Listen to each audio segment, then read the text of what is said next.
कोल्हापूर असेल किंवा अन्य कुठलंही विमानतळ असेल याची एक प्रक्रिया असते.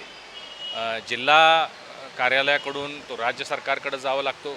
राज्य सरकारचा ठराव होऊन कॅबिनेटची मंजुरी होऊन तो केंद्र सरकारकडे जावा लागतो आणि मग केंद्र सरकारच्या कॅबिनेटमध्ये तो निर्णय घेतला जातो. देशभरातल्या अनेक शहरातल्या विमानतळांच्या नामकरणाचं जे प्रस्ताव होते ते आता प्रलंबित आहेत. उदाहरणार्थ मुंबईचं सुद्धा आपल्याला माहिती आहे. नवी मुंबईमध्ये वाशीमध्ये जे विमानतळ झालं, दिबा पाटील नाव द्यावं का छत्रपती शिवाजी महाराज नाव द्यावं, तर या संदर्भातला आपला प्रस्ताव पुढे गेलेला आहे. आपला प्रस्ताव राज्य शासनानं कॅबिनेटची मंजुरी घेऊन मी पूर्वी लोकसभेचा खासदार असतानाच तो प्रस्ताव दिल्ली दरबारी पोहोचवलेला आहे. आता दिल्लीमध्ये कॅबिनेटच्या मंजुरीला येण्यासाठी सुद्धा एक प्रक्रिया आहे. त्या प्रक्रियेमध्ये आता आपण फॉलोअप घेत आहोत.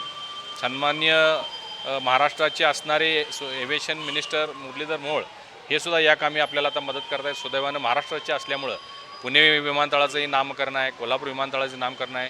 आता त्या प्रक्रियेला गती आलेली आहे आणि लवकरच तो मंजूर होईल असा मला विश्वास आहे.